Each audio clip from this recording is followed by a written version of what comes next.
Hello, this is Anita and you are with UNE Discovery Voyager Online.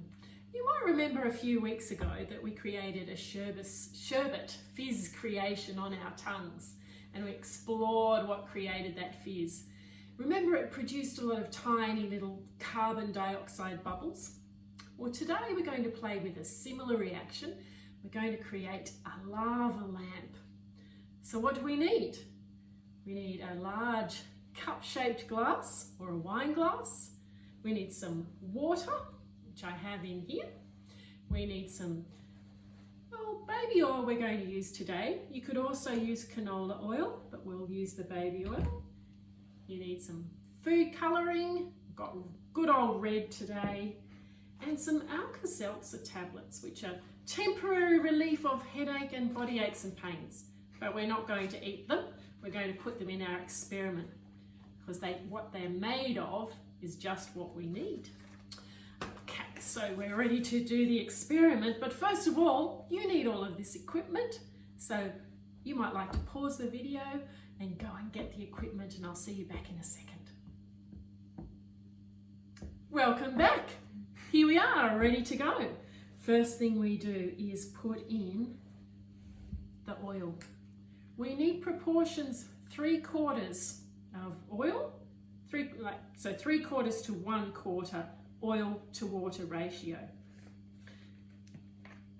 Childproof cap there, managed to get it off. Here we go. So 3/4. Oh, how far will we fill this up?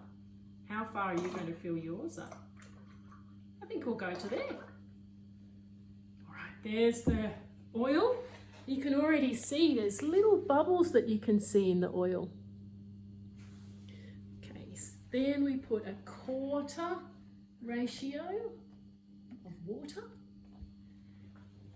Now what's happened here? Can you see that the oil and the water have separated?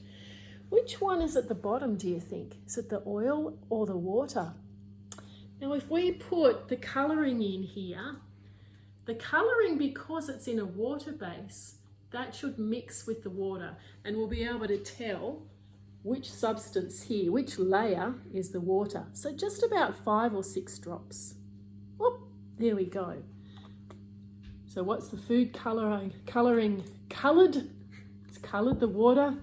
So the water is on the bottom. What does that mean? Does that mean that the water is denser than the oil, the molecules? I think it does, but we're going to ask an expert very soon. Okay, next thing we do is we get one of these little beauties and we cut it in half. This is the one I cut in half earlier. And here the reaction is going to start. You ready? Here we go. You see that bubbling away like a lava lamp? I'm going to light it up with my torch. I didn't suggest earlier that you get a torch, but this makes it fun. Isn't that pretty? And I'm going to ask Andrea to come over and explain the chemistry to us. Anita, that's amazing. Look at all those wonderful bubbles rising and falling. It's very cool. Now what is happening here is our Alka-Seltzers are made of 2 things. They're made of citric acid and they're made of sodium bicarbonate. And when they combine in the water at the bottom of our reaction, they start to react together to produce carbon dioxide bubbles. Now carbon dioxide, it's a gas. So it's lighter or less dense than our other liquids here. So it likes to rise to the top. And as it rises to the top, it takes a little bit of that food colouring with it. But when it pops, what happens to the food colouring? It sinks again? It sinks again, that's right. Because now when it's lost its gas after the bubbles popped, all the food colouring is more dense or heavier than the oil, so it falls back to the bottom. How cool is that? That is so cool. Would you like to try this at home? If you would, go to have a look at our experiment card. You'll find the link up above or down below and see what you can do. We'd love to see how you create a wonderful lava lamp. We'll see you next time on Discovery Voyager Online. See ya.